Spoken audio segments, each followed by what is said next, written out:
To the Hive Mind podcast. My name is Frank Spalding. I'm going to be here today with Adrien Smude.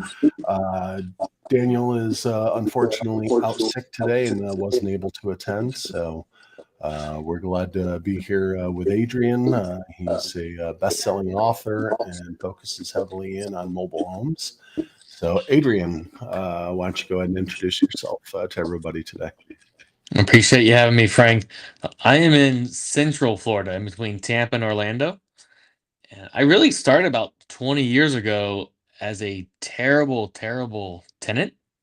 Like, you do not want to rent to 20-year-old Adrian. We had mud wrestling parties, spaghetti wrestling parties. I have all the eviction notices to prove all these parties, too. And my favorite one is for parking the motorcycle inside of the living room. And my friend's excuse was he didn't want to wait for it to warm up. It doesn't get cold enough for it to warm up. But anyways, but because I got evicted, well, we got evicted. It was all of us. That's why I bought a house. I had a family member who's a mortgage broker. If anyone remembers, 19 years ago, you signed paperwork and they handed you a house for actually less money than it cost to move in a rental. So I bought the house, moved all my friends in that helped me get evicted, and then I understood what the landlord was going through. But I live for free. Really cool. Got to live for free. So I said, all right, let's buy another house. And that one, I was losing a little bit of every month because I had that adjustable rate mortgage. If anyone remembers those, and it was supposed to go down. Well, I bought at the top of the market. And as the value of the house went down, my rate actually went up. So I started losing more every month. I didn't understand why that was happening at the time. I still don't fully understand. But anyways, I long story short there, I lost that house as a short sale. I tried to kind of keep going with it. It was embarrassing, thing my ego. But that reminder came back when I started hearing about mobile homes. I was at RIA's, the seasoned investor that is usually there just because they love real estate. If they have hair, they have like the shiny silver hair. They talked about mobile homes. So I said, all right, let me try it. They've been in the business longer than I've been alive. And let me tell you, the cash flow is way better than a site home. So since then, I have actually started to sell off all of my site built homes, sold the last one this year, and I am primarily mobile homes with the dirt, and we rent them out. Long game, try to make the business as boring as possible. Oh, I think we lost audio. Yeah, I forgot to unmute myself. Are you buying new mobile homes to do this with, or are you buying used mobile homes? Is there a certain year that you won't go beyond just because of parts, or how does that work? I specialize in those really old ones. I have a lot of 1960s, 1970s. For me, a new one is 1997. That's the newest I've ever bought. I am in talks right now with a 1999. I didn't think I'd ever be buying one of those, or maybe in 10 years I'd finally be old enough to buy one. But I like the old ones because the cash flow is really good. And part of that is because investors don't like them. They don't understand them. They see them as too big of risk. So then it leaves less competition, and I can move in and buy them at a good price. And what's a good price for let's your typical bread and butter? Well, in Florida, I want a higher return because we have those hurricanes that seems like Californians have never heard of. And hurricanes take mobile homes and they throw them around. Well, I'm looking for 20 to 30% all in ROI. So my all in repairs, closing costs, purchase price, everything. If it's in the 60s or 70s a year, I'm looking for at least a 20% return on my investment because I have a high risk. We were talking a tiny bit before the show about like the moving them, vacant land, and all that. People don't realize there's a lot that goes into it. It's not just, oh, trash that one and put another one on there, new or used. Everything's got to come up to code. I find it hard to believe getting a used 1990, even if you got it for free, I'm still looking at 25 or 30K just to get it there, to get everything up to code. And that's if I got the home for free. And I'm not going to get a home for free, not in this market. So I like those old ones. But today I have been trading up a little bit. Like I said, I'm looking at a 1999 right now. I'm not going to get that same return there. It's on an acre of land though. So I have that acre. I call that my lotto ticket. That a builder hopefully is going to come through one day in my time and say, I want to build a $750,000 house because this is in the path of progress where it's probably going to happen. If not, I cash flow until then. I have a stronger structure as a 1999. They use way better quality materials. So a good year to remember is June 15th, 1976. That is a year the federal government HUD basically said, you've got to build these with some type of quality. Not that it went up a lot, but I joke around they used to build them with toothpicks. I mean, they were really thin parts. It didn't go up a lot in 1976, but that is the year that there's an actual code to build them by. And you cannot get any bank financing behind that. It's tough to even get it that old. But that is an important year to remember. So now you touched on something, financing. Are you doing this with your own money? Are you doing a lot of private money? Are there commercial lenders that specialize in older mobile homes for investors? Or is that something that's just not heard of if it's too old? More towards the end there, not heard of. We use private money and owner financing. I am not scared to use my own cash. I don't know who made it popular to like they're allergic to using their own money. I like some free and clear properties and I like using my own cash because I get even more cash flow. But owner financing, these older ones, we're talking like the 60s, 70s. I've never done any in the 50s. I have some friends that buy it in the 50s. Those still have lights and license plates on them if you ever buy one in the 1950s. But that year, the owners know that they're not bank financeable.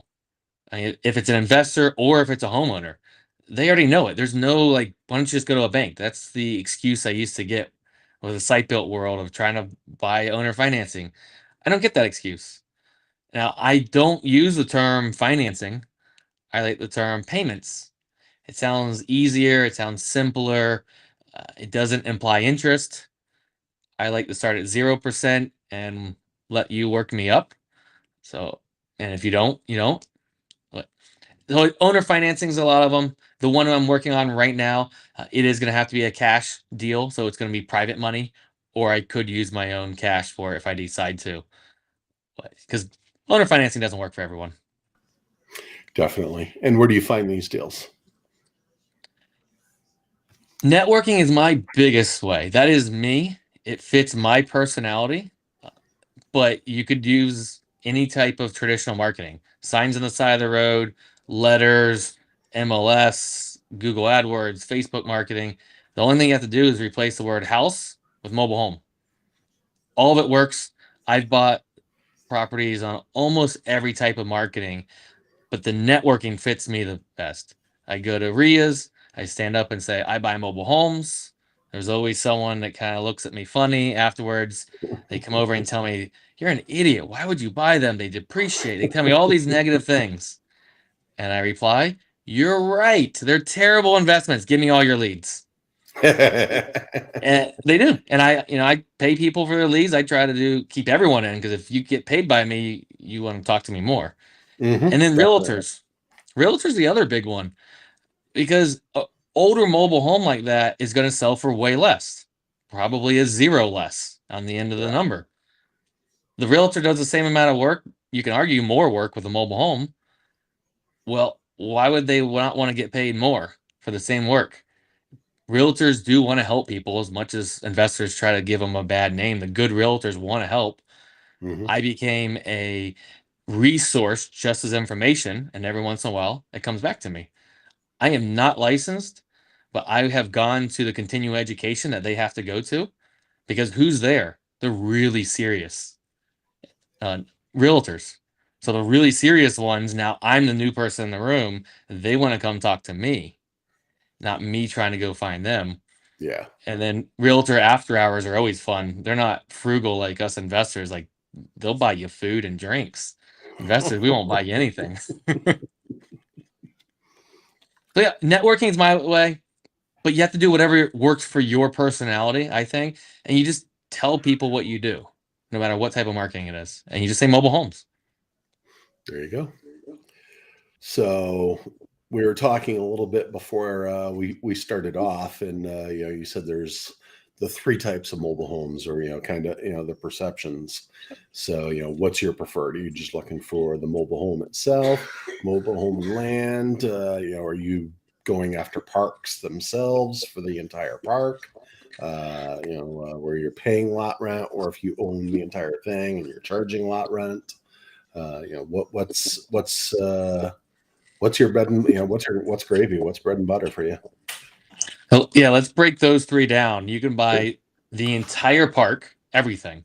So think of a flat apartment complex, or that's if you own all the homes, the dirt, everything. Or you can own as a mobile home park, you can own just the dirt, and everyone that owns the home lives there, pays you lot rent. So in that instance, you essentially own a big parking lot. That sounds attractive to me. I've never bought a mobile home park. I've researched them. Honestly, I don't know if it fits into my life vision anymore. But mobile home parks are one way to invest in mobile homes. Then you can buy just the unit. So you do not own any dirt, and you pay the park owner or the owner of the land monthly to be able to park it there. Lot rent, we call it, or space rent. And then usually you have to put someone in it that's going to either buy it from you for more a month or rent it from you for more a month. I've done a few of those. Those are really, really, really good ROI. Like they should be over 50% ROI. That sounds amazing. Why wouldn't you do more? Well, when you're talking smaller numbers, that could be $150 a month, which don't get me wrong, that is good money. When you're Hmm. starting out, especially, I mean, that they were super, super important for my growth phase and the momentum, the learning and everything. I bought in low end parks, so I did not get the highest quality person living there. So I had a lot of turnover. I made more money because of it, but now where I'm at, I'm valuing time a little bit more than the cash flow. So I'm trading up, we call it.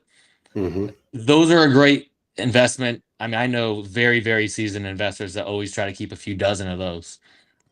But what I do is right in the middle. It's a single unit mobile home with the dirt. So I own the home and the land together, and then I rent it out. So I get the dirt. Worst case, a hurricane, a tornado comes and wipes it out and turns into a hurricane missile. I still have some dirt. I put the money into it, or I sell it to someone that wants to put a brand new home on it. But I have something there. And a lot of times on those old ones that we mentioned, the value is in the dirt. And that's what I look at a lot too. So those are your three different types. I've just gravitated to that center one. I'm a very, very niched investor. I know people that can do everything. I can't do everything, I've learned. I'm not good at it. I got to stick to one really tight thing that works. And since then, I have branched a tiny bit. When I try to do everything, I fail. Hmm. Yeah, as do a lot of investors. So yeah, I've looked at several pieces of land myself where I've actually started looking into starting a park. Mm. And for the most part, there's a lot of counties in Florida that will allow it. You just have to be outside of any of the big city limits. Like Jacksonville, if as long as you're outside of the 295 loop, it's pretty much doable. Several of the surrounding counties have got the ability to do that. It's just a matter of how much land is required per. So, and then getting into the septic of it all and such. That's really good to hear because I've heard differently around me in the Plant City Lakeland area that they really don't want the parks to be built. And I think they need to be built. That's affordable housing. That's a space we're in. And we know that that is needed so bad pretty much everywhere in this country. And I just have been a little frustrated. Like, no one's really doing anything about it. So that's great to hear. And so I'm not the mobile home park expert, like I said, but someone like you, that if you're going to go and do that and you know what you're doing, I would put money in it. That's how I diversify instead of going and learning a whole new thing. I know enough about the topic. I'm in the space, I research it. But to go and do every little piece is not my niche. But that is one way I diversify. I know we're getting a little off on because people come back to me when I'm super niche and like, well, you're not diversified. Well, my diversification is investing in someone else that is good at the other niche. And that's how I diversify. Yeah. Right now, my primary focus myself is land and storage facilities.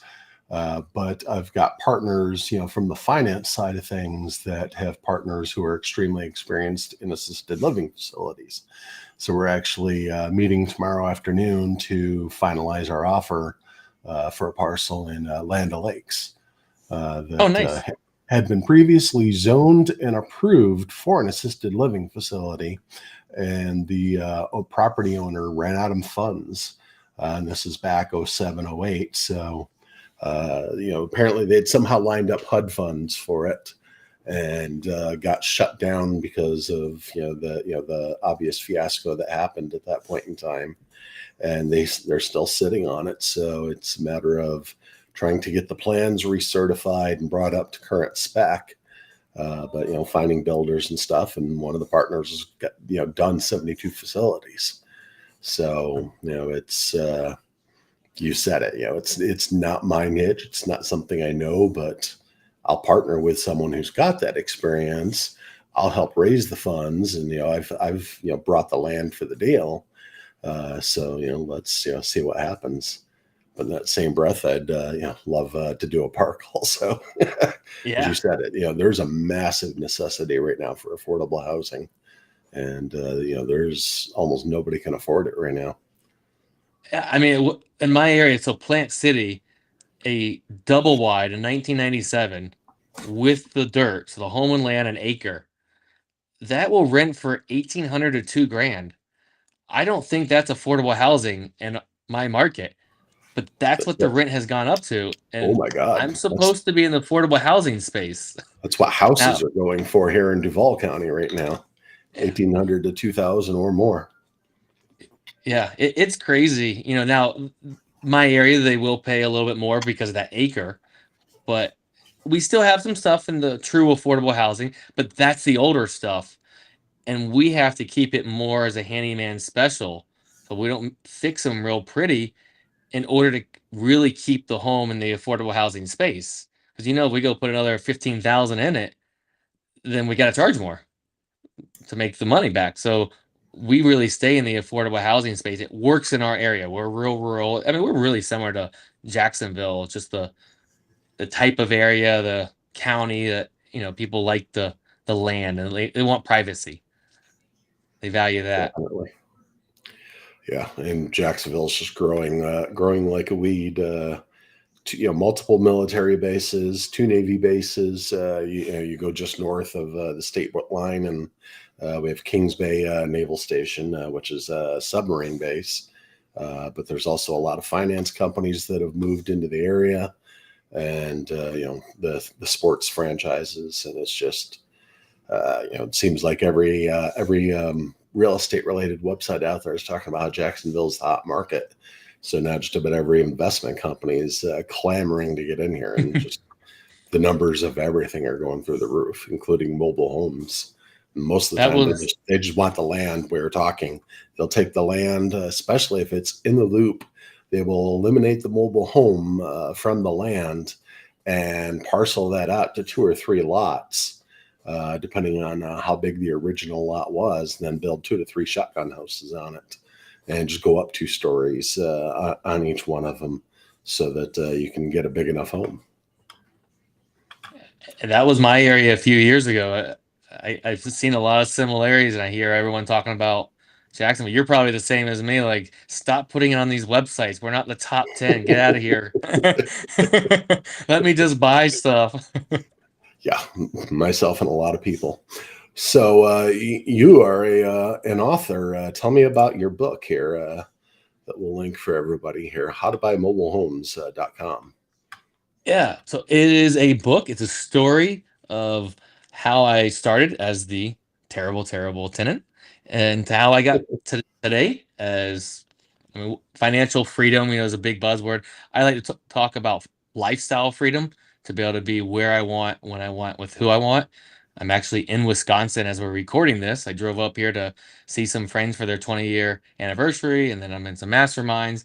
But I get to go to these things because I built the business in that mindset. So it's the story there, and then throughout that story, I talk about mobile homes. I just lay it all out there, what to look for, what you need to, your tie downs, your straps, your piers, moving them. I go into a little bit of that, but I just talk about how to invest in them and what you need to know. So if you're a true action taker, you can read the book and go invest in them. And I say that because a lot of people think they're action takers and they're really not. Yeah, definitely. It's scary. It is scary to go do your first one. When I still remember buying that first one, and I was actually my very first mobile home experience. I was too scared, and we're talking a $1,100 difference of where I thought I could buy it at. I gave the lead to someone else. He's like, "Are you sure?" He asked me like 3 or 4 times.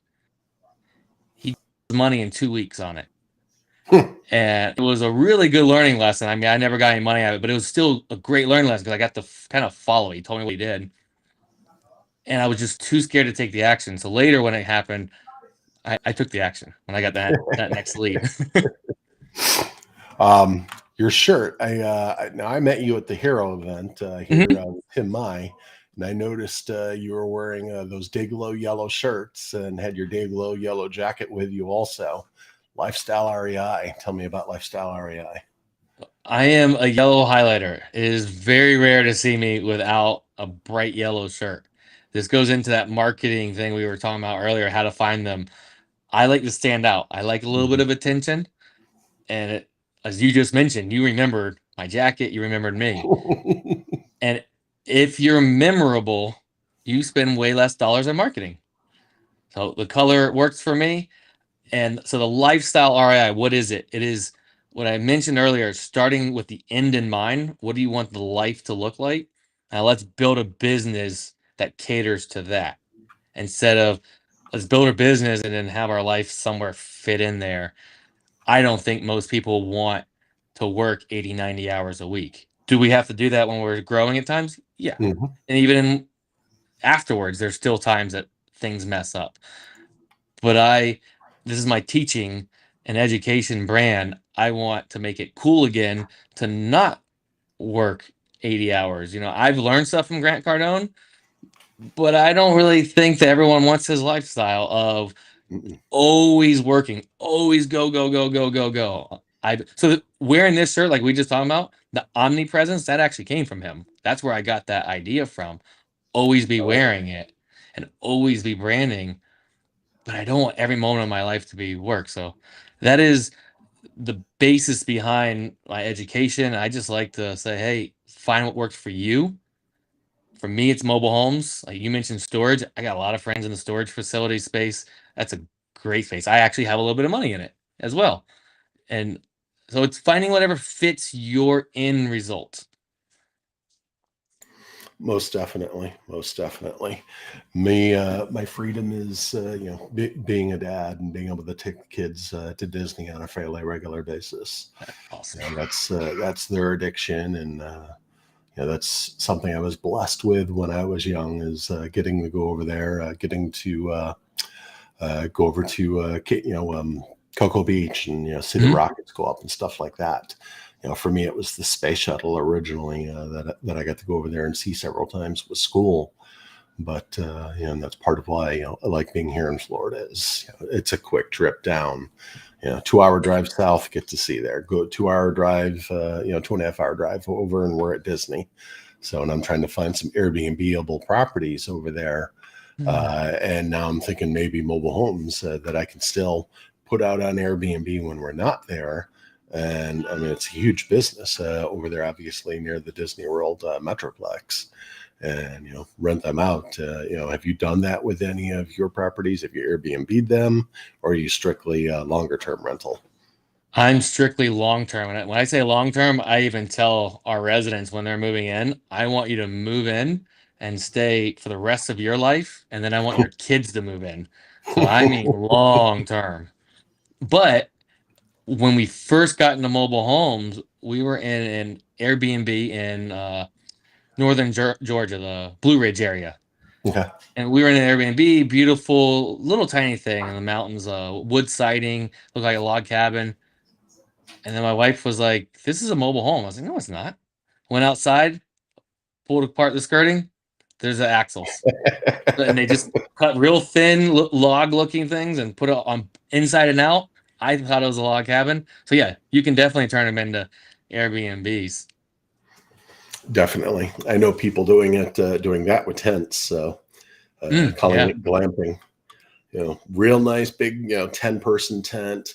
They'll build like a little patio around the tent in place, and so they're buying a plot of land, and they've got three of them on a property, and then a mobile home on the back corner of the property that was there when they bought it, and they've got someone living there to keep the properties clean, keep the locations clean, and bring out some wood and stuff for the fires and such. But it's like, oh my god, the creativity. And that's it's an acre of land with a lot of trees and a mobile home in the corner.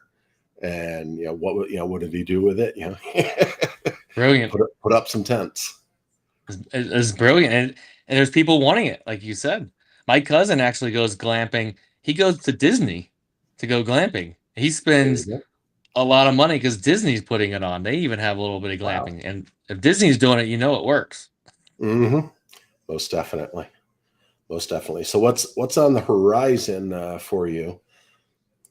We are a slower cadence than a lot of investors. When we buy, I have no desire to ever stop buying. People ask me, well, how many do you buy a week? Especially at that hero event, because there were some big players there. And when people say, how many do you buy a week? I say, whoa, whoa, whoa. You mean a year? My goal is to buy four a year. And I believe in the averages. So last year, when I say buy, I mean hold, buy and hold, because we wholesale some if it doesn't fit. Mm-hmm. But I only bought two last year. So that means this year I'm buying six. A big year for me is 12. Like that is a big, busy year. We're going to continue buying. We've already bought one. We're working on our second and third right now. And we'll continue that. The speaking and teaching, that it is a business because you have to go out and you have to market. It's the same thing as real estate, really, once you look at what a business is. But doing that in a fun way. So Mm-hmm. I love to travel. So I look for cities to go speak at that I have friends in. I want to go see my best friend in Detroit. Oh, is there a RIA there? Can I go speak in Detroit? I Mm-hmm. don't know anyone in Omaha, Nebraska. I don't know if I want to go speak in Omaha. So that's really what it is. And part of it for me is I want to pass on the information that I learned from my mentors. And I have some really, really smart mentors. And I think I need to start now while they're still teaching so I can take the years and years it's going to take to get to their level. So then there is not just me and a lot of people to be able to pass it on. You know, I enjoy this talking, teaching. What you do as the podcast host, that's work to me. So I thank you for just putting this on so that I have somewhere just to come have fun, talk about mobile homes, talk about lifestyle, and then I get to be done. You have to go and do the actual hard work between all this. But Actually, I'm honestly, blessed. Daniel actually handles that portion for this perfect. podcast, which I think he's got a VA now that's starting to handle a lot of that for him. So just I buys up learned, his time. I do want to kind of tie this back to real estate. Please. Whenever the teaching side, it's very similar, as I said from the beginning. When I started evaluating what really worked within my real estate career, I realized I did not ask enough questions and ask for help enough. I think that's always true, no matter how many questions and how much help we ask for. We could always ask for more. And the seasoned people and the people that have been through it, they want to help. especially if you're actually taking action. If you just ask questions every time and never do anything, people get a little annoyed with that. But if you go and say, "Hey, I just tried what you said 3 weeks ago, and this is what happened," a lot of people will help. So I took that when I started this speaking. I said, "What do I want it to look like? How I want it to serve me? I don't want to coach. That doesn't fit me. So that's out of the picture." And I went to all my mentors and said, "What would you do starting over?" So I asked tons and tons of questions, just like I've learned to really do within the real estate world. The deal I mentioned I'm working on right now, I was pretty sure I had a really good solid plan for it. I said, you know what? I should ask questions. So I went and called a few friends. Some friends had some good ideas that were very obvious that I overlooked. I really think people don't understand how important it is just to ask questions. And it builds a friendship as well. Friends like to help and just ask more questions. And the other piece of it for me is taking massive imperfect action, just committing and doing stuff. And then when you screw it up a little bit, you ask for help along the way. That's one of my favorite sayings: taking massive imperfect action. Is, as long as you're taking action, you're going to get results. Hmm. It's not always positive results, but it's results as long as you're taking action. If you don't take action, you get nothing. The answer is definitely no. Just like, trying to put in offers on places. Should I put in an offer? Well, if you don't, the answer is no. Yeah. So So Pete Fortunato, one of my mentors, he said the biggest insult is no offer at all. That means you think it's worthless. So if you don't give some type of offer, then you think it's worthless. So you got to give what you think it's worth. And if it doesn't work, it doesn't work. And that's the only piece we can also control. We can do our math of how many offers we need to make to be able to buy something, but we can't make anyone sell us a property. We can control how many offers we make, and we all know that we have X amount of offers or no's to get through to get a yes.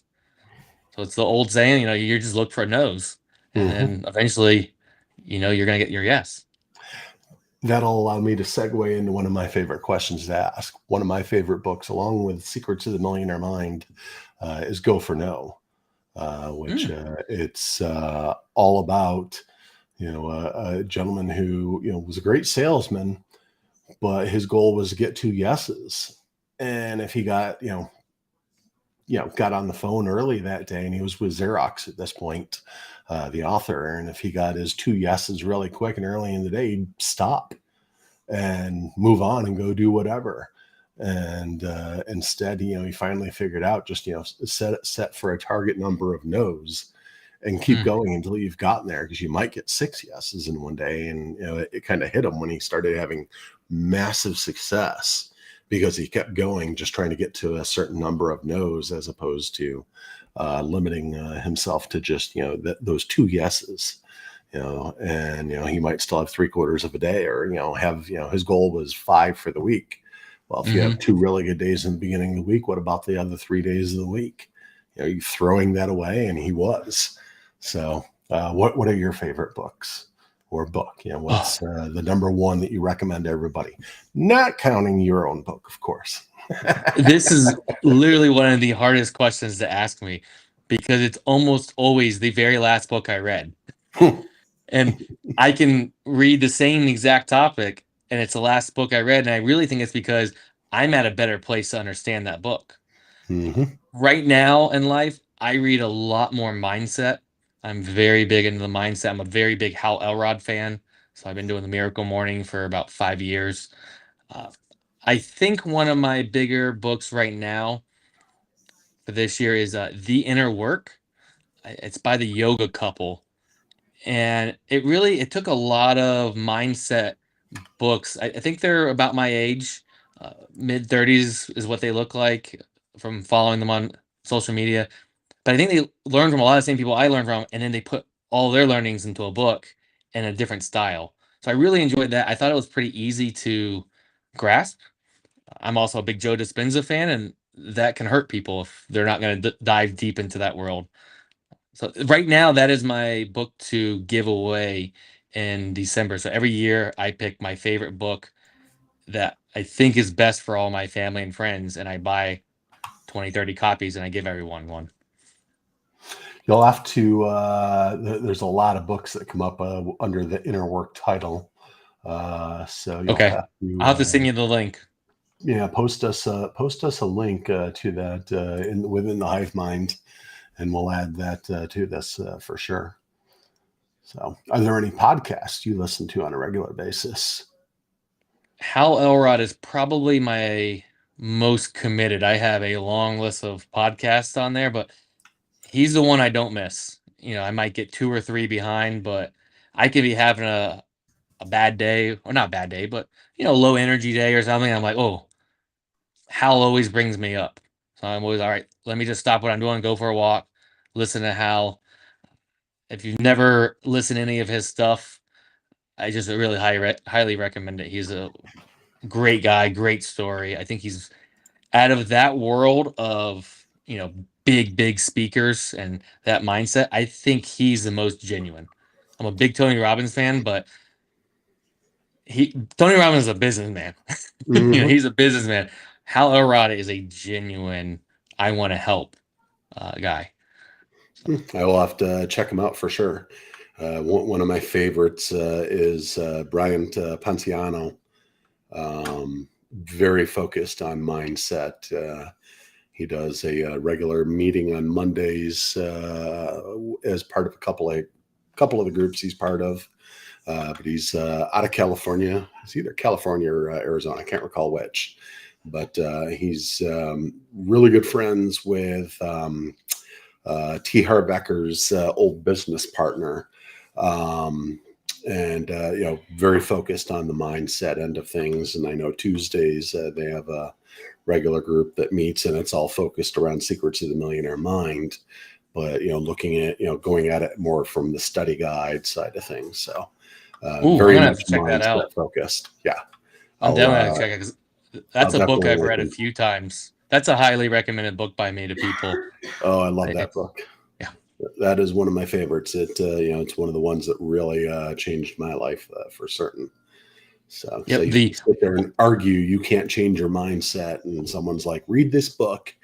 And I didn't read it, being honest. I got the audio book, and I'd listened to it 3 times before I saw this person again. And I could not thank this person enough Wow. for, presenting that option, that suggestion. I mean, that's all we can do. We can suggest a book, but it's up to you if you're going to get the results. Ordering off the left side of the menu, from that book, that was my challenge. I think it was 2 or 3 years ago. I made that my goal because I would feel guilty spending money, and I was like, I have the money to spend. I've seen a lot of my mentors, like, they become very, very successful and they never start spending their money. And then some of them have passed away with, we're talking double digits a month coming in, and they go to Steak and Shake and spend $5 for them and their wife to eat.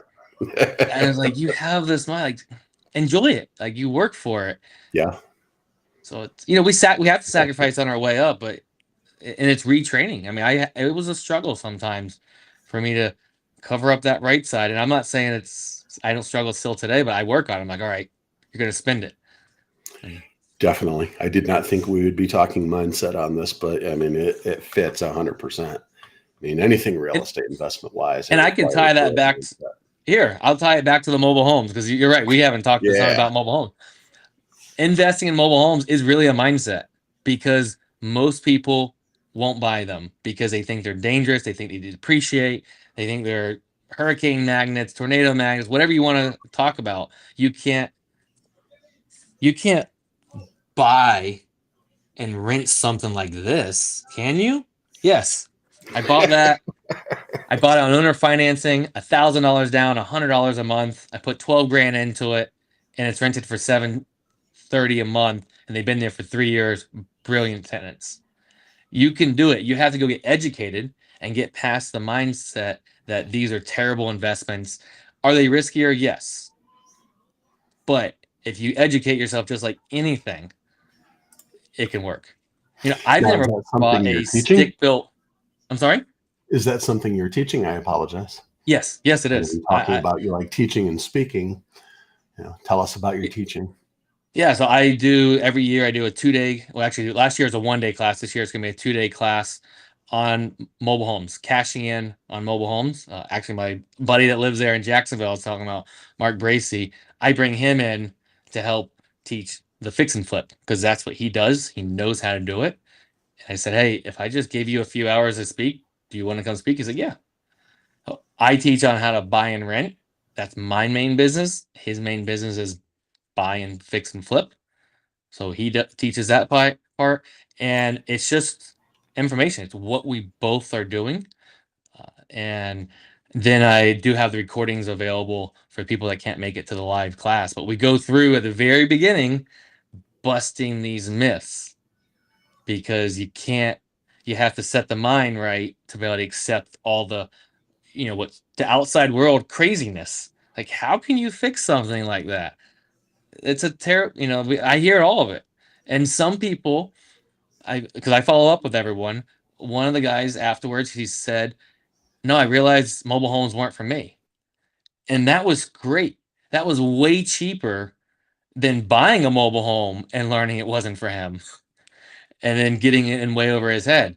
So I think it's just finding your niche. My niche is mobile homes. I got educated. I don't know how to do a wood frame house. I've never owned one. Those are scarier to me than mobile homes because I'm not educated on them. Definitely. You have anything else you'd like to bring up to our listeners or those watching on YouTube eventually? Just take the massive imperfect action we talked about, ask for help. If I can help in any way, I know you've put up some of my social medias. I'm way better through messaging. Send me a message, and then when I'm sitting around something, I go through them and I try to help people as I can. I put out free education quotes. I'm always going to education myself. I'm an education junkie. And then I just take it and then I just kind of repurpose it out. So if nothing else, follow it for that. There you go. Outstanding. Well, I appreciate your time today. I know Daniel will as well, and all of our regular listeners and viewers on YouTube. We're definitely glad to have you here. Once again, I will link howtobuymobilehomes.com. That's where you can get Adrien's book. It's also available, hard copy, Kindle copy. Are you planning on doing an Audible version of that at some point in time? Yeah, it'll be later this year. It was work to get here. I'm kind of resting. So I hired a coach. I believe in coaching because I Mhm. think I have two right now I'm paying, and because this one just ended, so I had three at a time. But that just finished, and it is a lot of work behind the scenes. So I'm kind of taking a break, and then I'll go back and do the audio later this year. Excellent. Excellent. Well, thank you again, everybody. Once again, if you're not already members, join the HiveMind CRM. It's a free group on Facebook. It's a mastermind. It's a community. Everybody's there to help. We give a lot of great content like this, and a lot of people that you can reach out to and ask at any point in time. There's always someone who seems to know one or more of the niches if you have questions. So, but as always, the number one thing, take massive action. Massive and perfect action. There is no such thing as perfect action. It's if it worked, okay, well, I guess you did it perfectly that time. So, thanks again, and I'll go ahead and end the recording now, and y'all.